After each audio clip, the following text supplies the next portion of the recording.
지난 시간 기억나세요? 2주 전에 제가 설교할 때 사도행전 제가 23장까지 그렇게 설교했는데 기억나세요?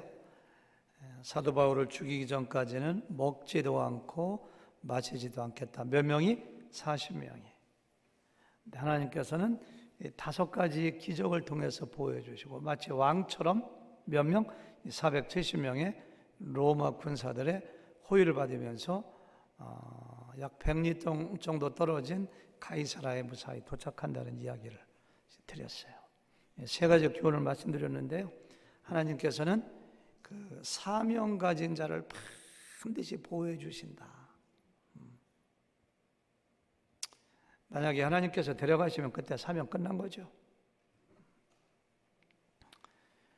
2000년도 1월 9일 날 저의 취임 예배 드렸는데요. 저 그때 그날 죽을 뻔했어요. 제 사무실에 요 앞에 있었거든요. 취임 예배 다 끝나고 제가 집에서 책꽂이 같은 거 가져와서 넣었는데 책꽂이 이렇게 팝한 무거운 거 나무에 문짝에 걸쳐놨었는데 밖에서 그냥 바람이 확 불면서 문이 닫히면서 하판이 제 머리를 딱 내려치면 죽었지.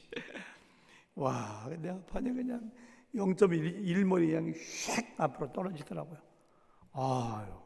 지금 생각하면 아찔해요. 그때뿐이겠습니까? 제가 알지 못하는 사이에 하나님이 얼마나 보여주셨는지. 왜? 사명을 가진 자이기 때문에. 자신의 사명을 발견하고 하나님께 사명 받는 게 이렇게 중요합니다. 두 번째는 사도 바울이 살았다 이렇게 좋아했을까? 물론 좋아했겠죠. 근데 사도 바울을 5가지 기적을 통해서 보여주시고 인도해 주시고 한 거의 의미는 바로 뭐냐면은 사도행전 1장 8절 땅끝까지 내 증인이 되리라는 말씀을 하나님께서 바울을 통해서 실현하고 계시다는 데 의미가 있어요. 살려주려면 뭐 그냥 예루살렘에서 석방시켜주면 되지. 로마에 보내기 위해서 로마 총독부가 있는 가이사라로 인도하셨다는 것이 더 큰 의미가 있다고 말씀드렸어요. 사도행전 공부할 때 이렇게 큰 그림을 보여야 돼요. 3번째 기억나세요? 헤롯궁에 두어 바울을 지키게 하니라.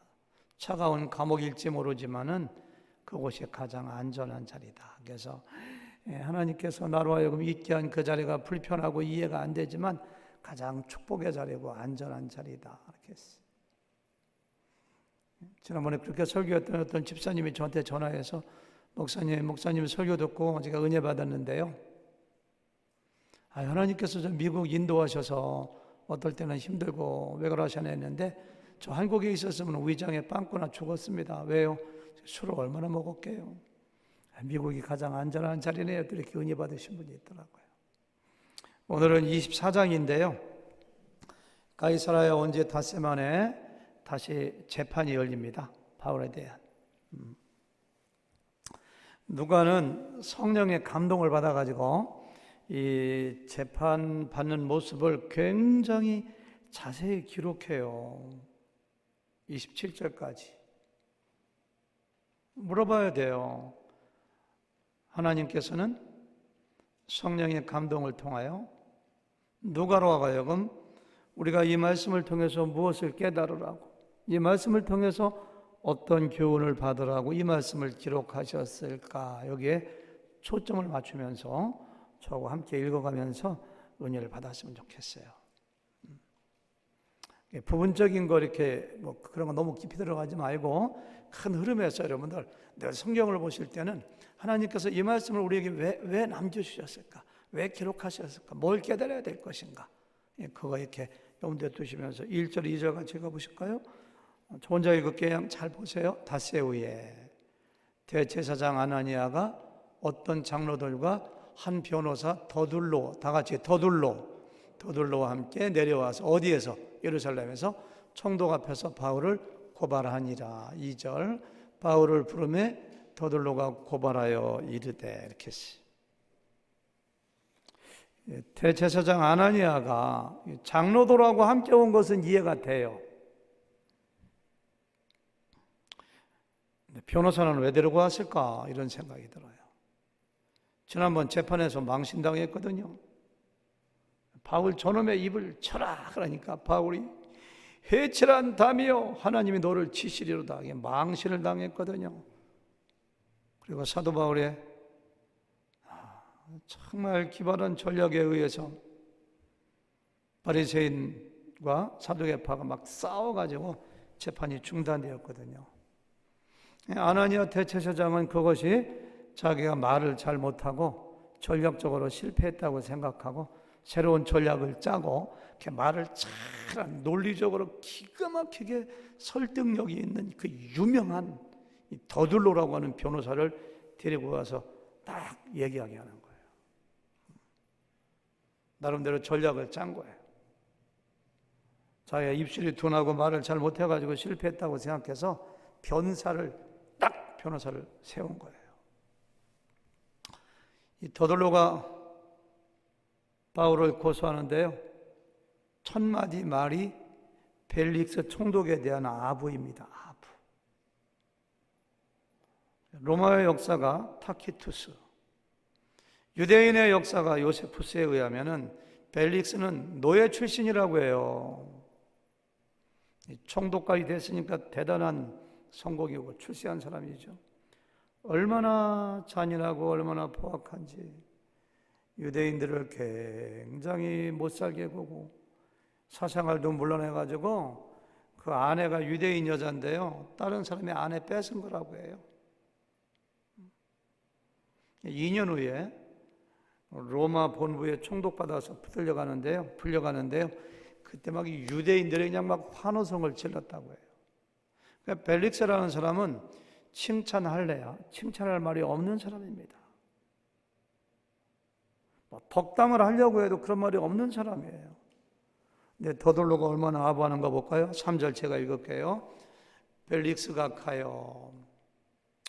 우리가 당신을 힘입어 태평을 누리고 아니 식민지 나라의 지배를 받으면서 얼마나 많은 것을 빼앗아가고 얼마나 많이 핍박을 가하고 총독인데 지배하는 나라에 무슨 태평을 누려 세금 얼마나 많이 뺏어가겠어요. 근데 아부하는 거 당신을 힘입어 태평을 누리고 또 이 민족이 당신의 선견으로 말미암아 여러 가지 개선된 것을 꼭 한국의 이완용 같은 우리가 어느 모양으로나 어느 곳에서나 크게 당신에게 감사하고 있다. 4절 당신을 더 괴롭게 아니하라여 우리가 대강 여짜옵나니 관용하여 들으시기를 원하나이다. 바울에 대해서 지금 고소할 텐데 당신 너무 힘들게 안 하기 위해서 짧게 요점만 얘기하겠습니다. 이렇게 하는 거예요. 순전히 아부지 아부. 우리가 다른 사람들을 격려하고 칭찬하는 것은 굉장히 좋은 일입니다. 하나님의 성품입니다. 저도 목회할 때 여러분들이 칭찬하고 격려하면 막 힘이 나요. 제 아내가 격려하면 힘이 나요. 칭찬하면. 근데 칭찬과 격려는 아부하고는 구별돼야 돼요. 어떻게 다른가? 아부는 없는 사실을 꾸며서 좋은 말만 하지만은 칭찬은 팩트, 사실에 기초한다 이렇게 해요.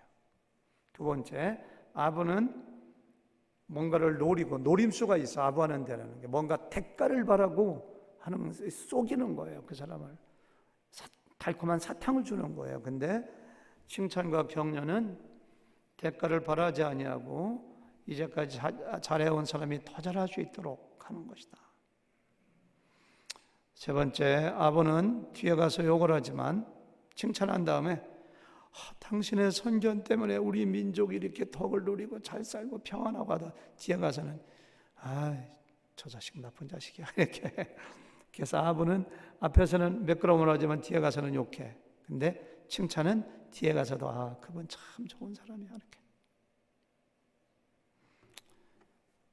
하나님은 아부를 굉장히 싫어하세요.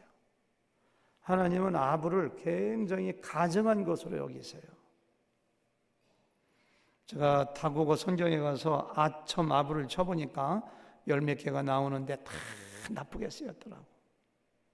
제가 대표적인 것 두 가지, 세 가지 적어왔는데 잠언서 28장 23절 사람을 경책하는 자, 사람한테 이렇게 뭐 지적하기도 하고 권면하기도 하는 거, 이렇게 경책하는 자는 혀로 아첨하는 자보다 나중에 더욱 사랑을 받느니라.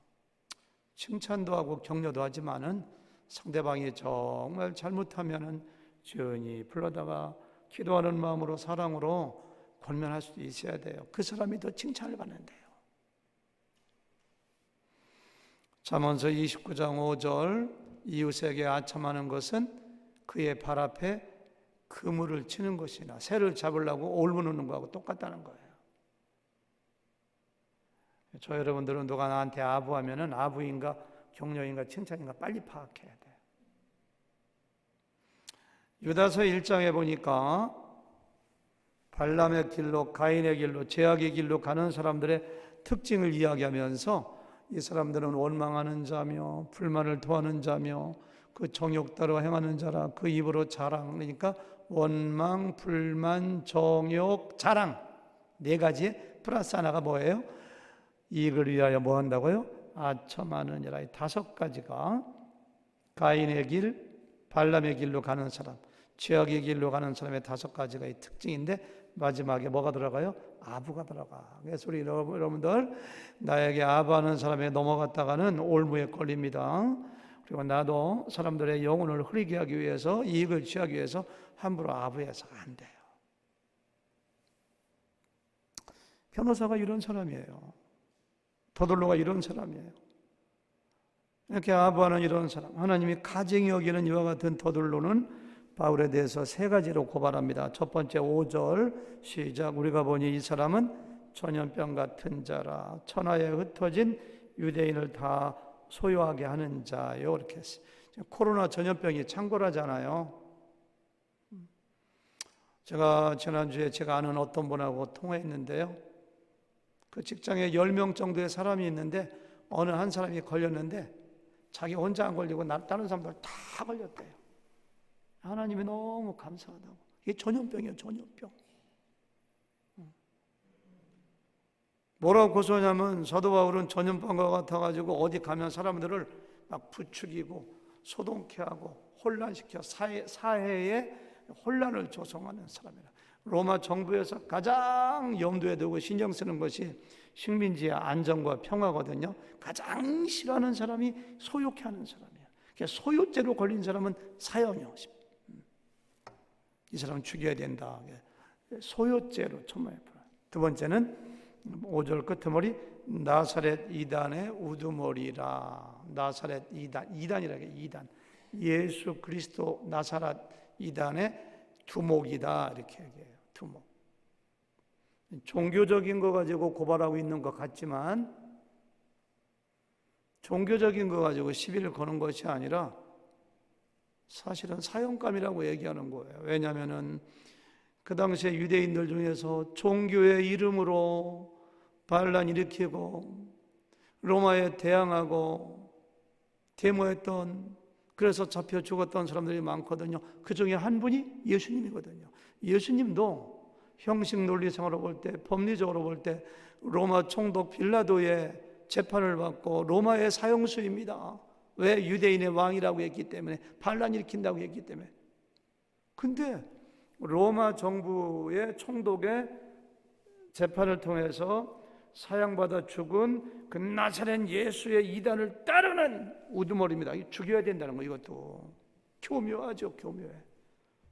세 번째 6절에 보니까 그가 또 성전을 더럽게 하려 함으로 우리가 현행범으로 잡았다는 거예요. 현행범으로.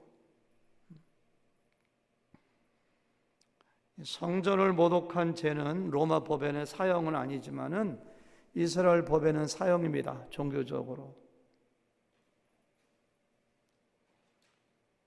그래서 공회에서 사형을 언도하면은 로마 정부가 묵인해주고 추인해줘서 사형시킨 예가 있거든요. 그게 우리 법으로도 사형이라는 거예요. 사형이라는 거예요. 8, 9절 다 같이 시작. 당신이 그를 신문하시면 우리가 고발하는 이 모든 일을 아실 수 있나이다 하니 유대인들도 이에 참가하여 이 말이 옳다. 옳소! 예수님 사형당할 때 십자가에 못 박으시오! 막 했던 것처럼 옳소 이렇게 하는 거예요. 이 세 가지 제목 중에서 한 가지라도 인정되면은 사도 바울은 즉각 사형당해야 돼요. 이 세 가지가 다 거짓말입니다. 사실은 더들로가 거짓말을 하고 있는 거예요. 한번 물어봐야 돼요. 더들로가 누구인가? 더들로는 왜 팩트가 아닌, 사실이 아닌 거짓말을 동원하여 사람을 죽이려고 할까? 바울을 죽이려고 할까? 더들로와 바울은 무슨 악감정이 있는가? 과거에 무슨 좋지 않은 인연이 있는가? 왜 못담샤? 전라도 말로 못담시 그렇게 더들로는 바울을 죽이려고 할까? 아나니아 대제사장은 종교적인 신념 때문에, 아니면 유대교의 수장으로서 백성들의 요구를 들어주고 또 자신에게 해칠한 담이라고 하나님이 칠 거라고 저주한 그 사람에 대한 정오심 때문에 죽이려고 한다는 뚜렷한 이유가 있는지 모르지만 더들로는 도대체 누구이기에, 바울과 무슨 관계가 있기에 바울을 그렇게 죽이려고 거짓말까지 동원한단 말인가? 이유는 간단해요. 돈 때문에. 더들로는 변호사이거든요. 영어 성경에도 로여라고 나와 있어. 돈이 목적이기 때문에 어느 것이 진리냐, 어느 것이 비진리냐, 어느 것이 옳으냐, 어느 것이 옳지 않느냐, 바울은 어떤 사람이냐, 죽여야 할 사람이냐, 살려야 할 사람이냐, 아무런 관심이 없어요. 돈이 목적이기 때문에 돈만 벌으면 돼요. 그래서 이와 같이 하나님의 종, 하나님의 사도, 하나님이 귀하게 쓰는 사람을 죽이기 위해서 악한 일에 동원되는 거예요. 하나님을 대적하는 거예요. 뭐 때문에? 돈 때문에.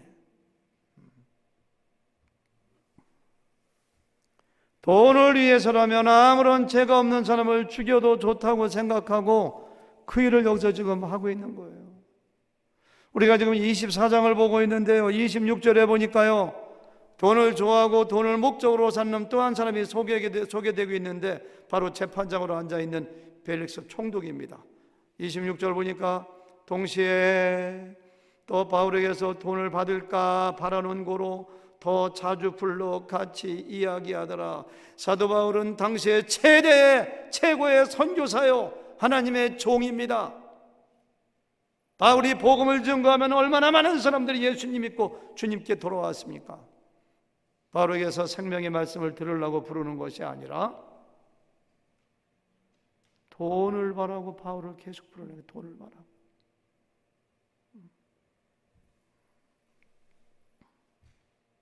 벨릭스는 그동안 유대인들로부터 수많은 뇌물을 받아왔다고 해요. 역사가들에 의하면. 그러니까 유대인들의 비위도 맞춰야 돼. 이제까지 뇌물을 수없이 받아왔고 앞으로도 받아야 돼. 그래서 아무런 죄가 없는 바울을 2년 동안 감옥에 가둬둡니다. 27절 먼저 보실까요? 이태가 지난 후, 이태가 뭐예요? 2년이죠? 이태가 지난 후 보로게오 베스토가 벨릭스의 소임을 이어받으니 벨릭스가 유대인의 마음을 얻고자 하여 바울을 구려하였다. 몇 년 동안? 2년 동안. 아무런 죄가 없는 사람을 뇌물 받으려고 유대인들에게 인기를 얻기 위해서 2년 동안 죄가 없는 사람을 가둬둬요. 그리고 바울에게는 뇌물을 받으려고 수시로 불러서 압력을 넣는 거예요. 큰 돈 가지고 예루살렘에 있는 그리스도인들을 구제하기 위해서 왔다고 하는 얘기 들었거든요. 그러니까 돈 좀 있는 줄 알고 그렇게 하는 거예요. 돈이 목적인 사람들이에요.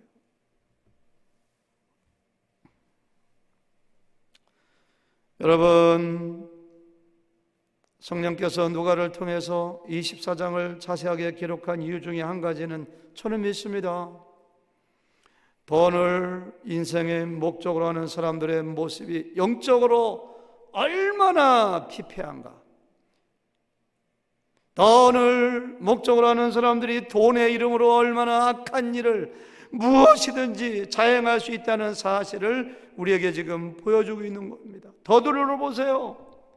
돈 때문에 아무런 죄가 없는 바울을 죽이려고 온갖 거짓말을 다 동원하고 아부를 해요. 벨릭스를 보세요. 돈 때문에 아무런 죄가 없는 하나님의 종을 2년 동안 감옥에 가둬둬요. 그래서 사도 바울은 디모데전서 6장 10절에서 돈을 사랑함이 일만하게 뿌리가 되나니 이것을 탐내는 자들은 미혹을 받아 믿음에서 떠나 많은 근심으로써 자기를 찔렀도다. 이렇게 했어요. 돈이 얼마나 좋은 거예요. 돈 자체 나쁜 거 아닙니다. 악한 것도 아닙니다. 재물은, 돈은 하나님께서 우리에게 주신 선물이요 축복일 수가 있습니다.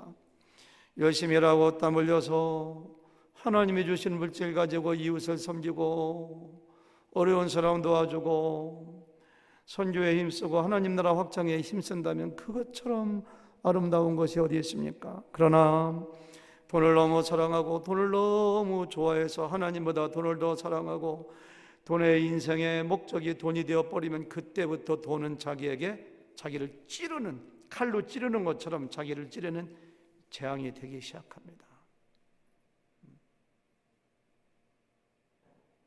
돈이 목적인 사람은 믿음과 신앙이 절대 성장하지 않아요. 돈의 그늘과 돈의 기운에 막혀 말씀도 귀에 들어오지 않고 들어왔다 나오잖아요. 씨 뿌리는 자의 비유에 가시떨기, 그러니까 기운에 막혀서 재물에 대한 염려와 근심으로 자라지 않아요. 성장하지 않아요. 성화가 절대 일어나지 않아요. 제가 목회하면서 보니까 그래요. 돈이 목적인 사람은 우리 주변에 그런 사람들 얼마나 많습니까? 친구도 배신해요. 형제도 없어요. 아버지도 없어요. 자녀도 없어요. 의리도 없어요. 감사도 없어요. 그런 사람들이 세상에 가족 중에도 얼마나 많습니까? 왜? 돈이 목적이면 그래요. 사람이 이상하게 돼요. 여러분들 주변에 그런 사람들 다 있을 거예요. 어쩌면 가족 중에도 있을걸? 가족 중에 있는 사람 손 들어보세요. 한 명, 손 들으셨네. 용기 있어요. 홍해 영자매 나한테 용기 있으셔. 성격이 쿨하고 좋습니다. 다른 사람들은 될까 말까 하다가 그냥 다 끝나버렸는데 그런 사람들 얼마나 많아요. 돈이 하는 거예요. 돈이 기가 막힙니다. 예수님 믿는다고 명목이 있을지 모르지만은 그리스도의 향기가 전혀 없어요. 오히려 말할 때마다 행동할 때마다 막 악취가 풍깁니다. 어쩌면 그럴 수 있을까? 이렇게 그렇죠. 여기 나온 더들로가 그런 사람이고 벨릭스가 그런 사람이에요. 근데 한 가지 슬픈 사실은 예수 믿고 오랫동안 성화의 길을 걸어온 저와 여러분 가운데서 그런 요소가 아직까지 많이 남아있다는 거예요. 사실은 저도 21년 목회하면서 물질에 대해서 어느 정도 자유롭다고 생각했는데 어느 순간 아직까지도 내가 돈을 사랑하는 거 이럴 때가 있고 깜짝 놀래요. 사실 그만큼 인간의 돈에 대한 집착은 무지무지하게 강합니다. 하나님께서 사람을 창조할 때는 하나님을 사랑하고 하나님을 경외하고 하나님과 교제하도록 만들었지만 죄가 우리 가운데 들어와서 우리가 타락한 다음에는 이상합니다. 우리가 육체가 된 다음부터는 창세기 6장에 나온 대로 인간이 육체가 되었다고 했거든요. 육체가 된 다음부터는 이상하게 필요 이상의 돈을 벌고 쌓아두려고 하고 돈에 대한 집착이 우리의 본래 성격의 일부처럼 DNA에 깊이 뿌리박아 있어서 우리 성격, 타락한 인간의 죄성을 가진 인간의 이 성격처럼 굳어져 버렸어요. 마치 우리 이빨에 붙어있는 치석, 플래그가 내 것이 아니거든요. 음식물 찌꺼기가 쌓여서 돌이 된 거거든요. 아무리 양치해도 안 닦이고 치과에 가서 갈아내야지만 떨어지는 것처럼 돈에 집착하는 마음이 결심한다고 안 되고 능으로도 안 되고 힘으로도 안 되고 저는 그런 걸 봐요. 저에게서도 보이고 수많은 사람들에게서 그런 걸 봐요. 하나님 기뻐하시지 않는 건데 어떻게 하면 돈에서 좀 자유로울 수 있을까? 어떻게 하면 우리 교회 성도님들이 돈을 바라보는 것이 아니라 하나님을 바라보도록 만드실 것인가? 나에게서 찌꺼기처럼 남아있는 그런 것들을 어떻게 버릴 수 있을까? 그거 다 해결하면 끝도 없고요. 하나님 나라의 영광을 바라보면 된다고 생각해요. 사도 바울 기도했거든요. 에베소 1장에. 에베소 교회 교인들에게 하나님 지혜와 계시의 정신을 주셔서 그들의 마음의 눈을 열어주셔가지고 하나님께서 그들에게 주신 기업의 영광, 기업이 뭐야? 천국이거든요.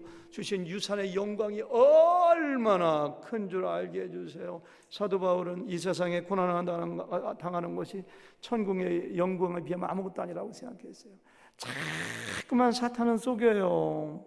너 노후를 준비해야지. 너 물질 그거 가지고 안 되지. 자꾸 속여. 하나님 영광에 대해서 눈이 다치게 해요. 사도 바울은 그 영광을 본 사람이에요. 그 물질에 대해서 자유로운 사람이에요. 그 사람은. 그분은요. 천국 가는 길목에서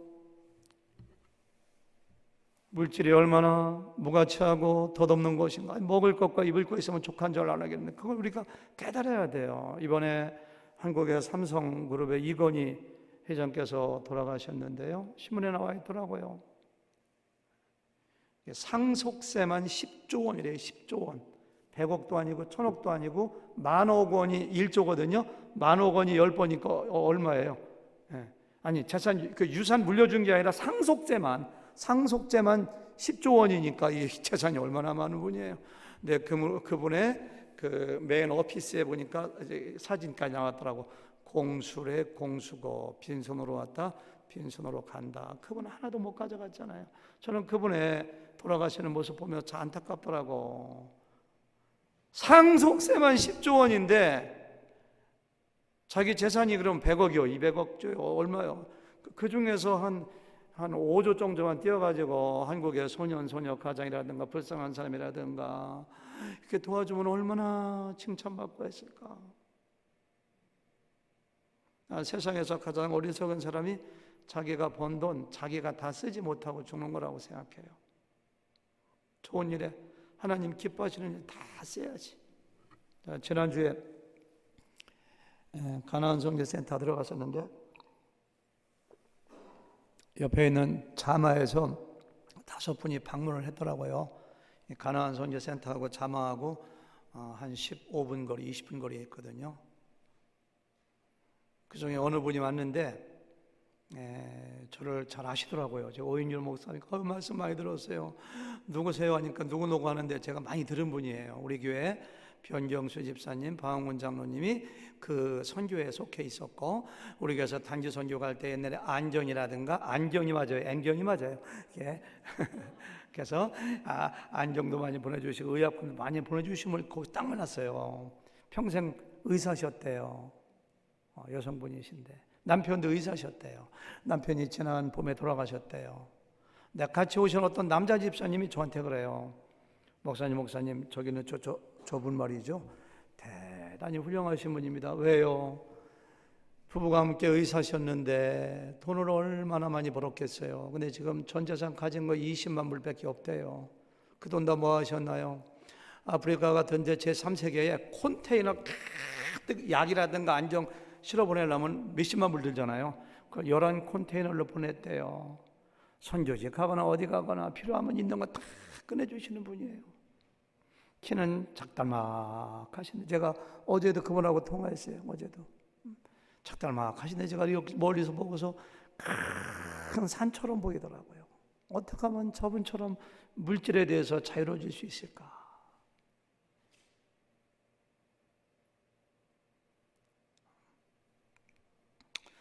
여러분 어떤 사람의 신앙과 믿음의 성숙도를 보려면 여러 가지 다 볼 수 있죠. 그런데 물질과의 관계가 얼마나 잘 정립되어 있는 거 그거 보면 알아요. 사실은요. 신앙 좋다고 하고 뭐 직분자 되고 뭐 열심히 해도 그냥 물질이 인생의 목적이 되어가지고 그냥 팍 잡고 쓰지도 못하잖아요. 대단히 죄송하지만 주님을 닮아가려면 아직 멀은 거예요. 사실요. 그리스도의 향기가 안 나요. 돈의 이름으로 뭐든지 기회가 주어지면 뭐든지 친구도 형제도 부모도 버릴 수가 있는 사람이 그 사람도 죽일. 요즘 더들러 보세요. 아무런 원한이 없는 바울 죽이려고 하잖아요. 돈이 목적이 된 사람들. 바울 차례가 됐는데요. 이제 바울이 그거에 대해서 반박합니다. 근데 10절에 보니까요, 당당합니다. 10절 보실까요?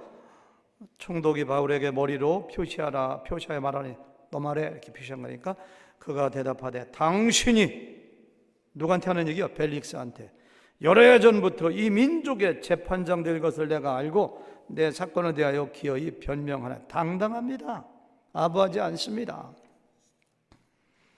자, 읽지는 않겠는데요, 시간이 없어가지고 11절부터 13절까지는 자신이 한 번도 사회를 혼란시키거나 소동한 적이 없다. 나는 예루살렘에 온 지 12일밖에 안 됐다. 어느 천년에 증인이 있으면 되라고 해봐라. 이렇게 얘기해요. 거기 집에 가서 읽어보세요. 17절부터 21절까지는 자신이 성전을 모독한 적이 없다고 해요. 결례만 행했고 나는 부활만 믿는다고 얘기했죠. 한 번도 성전을 모독한 적이 없다. 증인이 있으면 얘기해보라 하라. 이렇게 얘기를 해요. 근데요, 놀라운 사실은 세 번째는 자기가 한 가지, 이 더들로가 고소한 내용 중에서 한 가지 인정하는 게 있는데 그게 뭔지 아세요? 그래, 나 예수는 믿는다. 이렇게 얘기해요. 저 사람들이 이단인이라고 얘기하는 예수교, 나 그거 믿어. 이렇게 얘기해요. 그 대목을 읽어봐야 될 것 같아요. 14절. 그러나 이것을 당신께 고백하리이다. 나는 그들이 이단이라는 도를 따라 조상의 하나님을 섬기고 율법과 선지자들의 글에 기록된 것을 다 믿으며 우리의 조상들이 기록한 성경에서 오시라고 했던 메시아, 그분을 기다렸고 믿었고 그분이 예수님이라고. 15절. 그들이 기다리는 바 하나님께 향한 소망을 나도 가졌으니 곧 의인과 악인의 부활이 있으리랍니다. 부활을 믿는다는 거예요. 예수님은 부활하셨다는 거예요. 여기 다 기록하지 않았지만 예수님은 하나님의 아들이요, 우리의 구원자요, 우리의 죄를 위하여 십자가에서 죽으시고 부활하신 분이라고, 우리의 주인이라고. 난 그걸 믿는다고, 부활을 믿는다고 얘기하는 거예요. 지금 16절. 이것으로 말미암아 나도 하나님과 사람에 대하여 항상 양심에 꺼리낌이 없이 없기를 힘쓰나이다. 이렇게 얘기하는 거예요. 아까도 얘기했잖아요. 이것도 사양감입니다. 왜? 예수님이 누구예요? 로마 총독인 빌라도가 사형언도했고 로마 정부에 의해서 십자가에서 죽으셨고 엄연히 반란자거든요. 그 예수님을 따르는 내가 두목이라고 하니까 근데 사도 바울은 여기서 복음을 증거하는 거예요. 돈을 목적으로 하고 돈을 따라가는 사람들의 모습하고 돈에서 자유롭게 되어가지고 하나님의 뜻을 따라가고 하나님을 기쁘시게 하고 복음 전하는 것이 목적인 사람하고가 오늘 24장에서 사실은 굉장히 날카롭게 지금 대조되어서 우리에게 보여주는 거예요. 돈이 목적인 사람은 아무런 이유 없이 죽이려고 하고 아부하고 거짓말하고 죄 없는 사람 감옥에 2년씩 감아두고. 왜? 돈 때문에 못된 짓 다 하지. 근데 돈에서 자유로운 사람은 재물과 하나님 겸하여 섬기지 못하는데 하나님 섬기는 거거든요. 그 하나님 섬기다 보니까 아직 하나님 기쁘시게 하는 복음 전하려고 하고 그 얘기했다 자기가 죽을지도 몰라.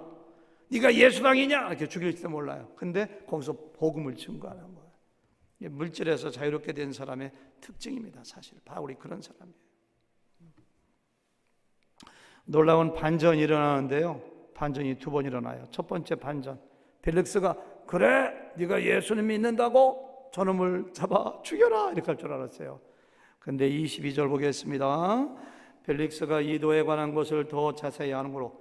이게 반전입니다. 벨릭스가 로마의 총독인데 이 도, 복음, 십자가, 예수님, 기독교에 대한 걸 더 자세히 안다는 거예요. 이게 어떻게 알았을까? 이따 나오지만 그 부인 이름이 두루실라거든요. 둥글둥글하게 생겼는가 봐요.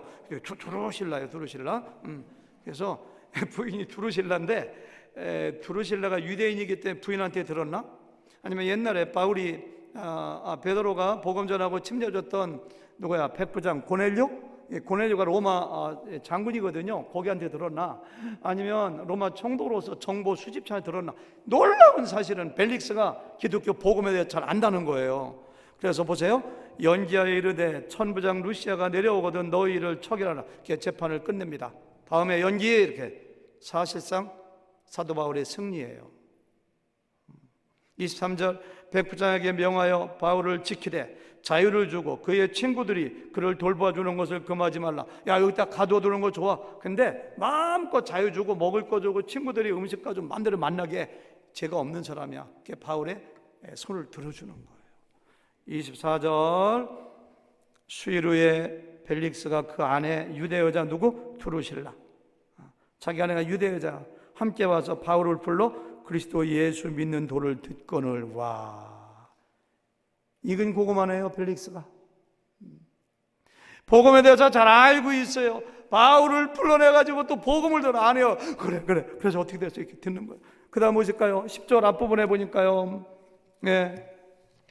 10절을 25절 앞부분에 시작.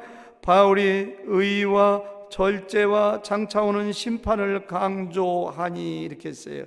의와 절제와 심판. 의가 뭐예요? 사람이 자기의 행위로 자기의 행동으로 의롭다함을 받지 못합니다. 예수님 믿어야지 의롭게 됩니다. 칭의에 대해서 가르쳤다는 거예요. 그리고 예수님 믿으세요. 예수님 믿으면 지금처럼 여자 바꾸지 말고, 예수님 믿으면 돈 좀 그만 벌라고 절제하셔야 됩니다. 성화에 대해서 얘기한 거예요. 예수 믿는 사람. 심판. 예수님 믿으면 나중에 악한 자도 선한 자도 다 벌하는데요, 악한 자는 생명의 부활, 영생의 부활, 악한 자는 지옥과 형벌의 부활로 부활합니다. 그러니까 심판이 있으니까. 그래서 영화에 대해서 칭의, 성화, 영화에 대한 걸 자세히 다 설명해 줘요. 벨리스 총독이요, 예수님 믿으시겠습니까? 제 기도를 따라하세요 했더니만은 그 다음에 뭐라고 하는지 아세요? 두 번째 반전이 일어납니다. 예수님 믿을 뻔했어요. 이 사람은요, 정말 예수님 믿을 줄 알았어요. 다 이건 고구마예요. 네, 25절 후반부입니다. 벨릭스가 다 같이 시작. 벨릭스가 두려워하여 대답하되 지금은 가라. 내가 틈이 있으면 너를 부리라. 지금은 가라. 옛날 그 개역 성경에 보니까 시방은 가라. 이 시방이 충청도 말인데 어떻게 시방은 가라 계세요? 시방은 가라. 내가 틈이 있으면 너를 부르리라 이렇게 했어요. 저는 벨릭스가 세상에서 가장 불쌍하고 불행한 사람 중에 하나라고 생각합니다. 천국 문 앞에까지 다 갔어. 다 갔다가 이렇게 되돌아온 사람이에요. 노예가 해방되어 총독이 되었으니 얼마나 출세했고 성공한 사람입니까? 바울 같은 탁월한 전도자를 만나는 것이 쉬운 일입니까? 얼마든지 만나서 복음 들을 수가 있는데, 자기 부하 중에 밑에 고넬료라는 백부장도 잘 믿는 사람들이, 자기 아내가 두루실라 유대인 여자인데 복음을 들을 수 있는 게가 수없이, 복음도 많이 들었어요. 그런데 시방은 아니라 가라. 시방은 아니요, 다음에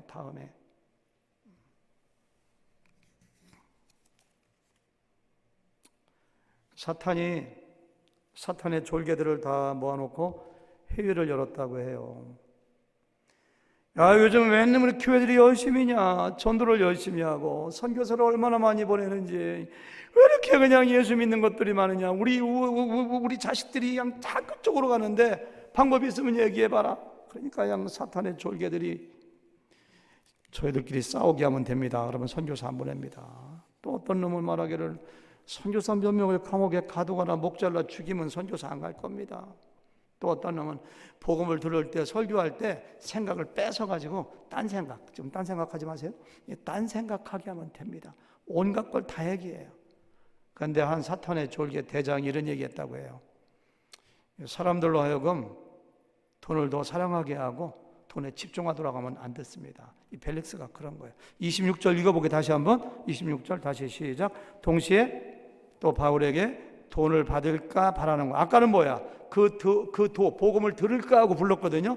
그 다음부터는 돈을 받을까 하는 거로 더 자주 불러 이야기하더라. 이렇게 했어요. 돈에 관심 있는 사람들 복음 잘 안 들어와요. 말씀 귀 안 들어요. 또한 사탄 조개가 그랬대요. 지금은 아니고 다음에 믿겠다. 시방은 아니다. 그렇게 생각하도록 만들어주면 됩니다. 그러니까 사탄이 바로 그거다. 그래가지고서 그 방법을 써먹었다고요. 누가 만든 얘기인지 제가 만든 얘기인지 모르지만은 충분히 상상해 볼 수가 있는 거죠. 시방은 아니니 시방은 가라. 복음을 전해도 아직은 아니야. 애들 다 키워놓은 다음에 실컷 엔조이하고 캠핑 다니고 놀러 다닌 다음에 빌딩을 좀 사놓은 다음에 은퇴한 다음에 나중에 한가할 때 내가 논문 다 써놓고 교수가 된 다음에 여러분 세상의 역사 가운데 복음을 들어서 알고 어느 정도 믿음의 문 앞에까지 갔다가 미루고 핑계하다가 마침내 구원의 기회를 잃어버리고 지옥 간 사람들이 얼마나 많을까요? 대표적인 사람이 여기 바로 펠릭스예요. 펠릭스. 오죽하면 누가복음 14장에 예수님께서 천국 비유를 말씀하시면서 종도를 보내서 잔치가 준비되었으니까 사람을 다 불러오라고 막 청하라고 다 핑계대요. 밭을 샀으면 밭에 가야 돼. 소 5결이 샀는데 시험해 보야 돼. 장계 갔으니까 나 마누라하고 같이 있어야 돼. 초청을 받았지만 구원받지 못한 사람들입니다. 사도 바울은 이걸 알았어요. 고린도서 6장에 보니까 이런 얘기예요. 은혜를 헛되이 받지 말라고 하면서 보라 지금은 은혜 받을 만한 때요. 보라 지금은 구원의 날이로다. 여러분 복음을 들으십니까? 하나님 말씀을 읽고 들으셨습니까? 바로 지금 바로 이때가 은혜의 때예요. 은혜의 때. 지금 바로 구원받아야 돼요. 지금 바로 예수님 영접해야 돼요. 언제까지 미루시겠습니까? 내가 복음을 들을 수 있는 기회가 또 온다는 보장이 있습니까? 내 마음이 변할지 벨릭스처럼 돈을 사랑해서 걸리 빠질지 어떻게 알아요? 마지막 기회라고 생각하고 우리도 열심히 은혜의 때를 만들기 위해서 복음을 전하고 복음을 듣는 사람, 말씀을 듣는 사람은 바로 거기서 결단하고 거기서 그 말씀을 마음판에 새기고 그때부터 바로 뭐 해야 돼요? 실행해야 돼요. 실행해야 돼요. 제가 오늘 설교 제목을 돈을 사랑하는 자와 복음을 사랑하는 자를 이렇게 정할까? 오늘 설교 제목이 뭐죠? 펠릭스의 불행이거든요. 펠릭스의 불행. 돈을 사랑하고 미루다가 구원받지 못한 천국의 가장 억울하고 분한 사람이에요. 사실은요. 우리 모두 그런 사람 되지 않도록 하나님 말씀이 내 귀에 들어올 때 바로 그때 순종하세요. 미루지 마세요. 마지막 기회일지 몰라요. 그런 사람 되시기를 주님의 이름으로 축원합니다. 하나님 감사합니다. 오늘 말씀을 통하여 은혜 주시니 감사합니다. 벨릭스를 바라보면서 더둘로를 바라보면서 바울을 바라보면서 바울과 같은 인생 살아가도록 도와주시옵소서. 더둘로가 되지 않도록 도와주시옵소서. 펠릭스가 되지 않도록 도와주시옵소서. 오직 바울처럼 모든 물질의 욕심에서 자유로워져서 하나님의 명령만 순종하는 저희들 되도록 주님 축복하여 주시옵소서.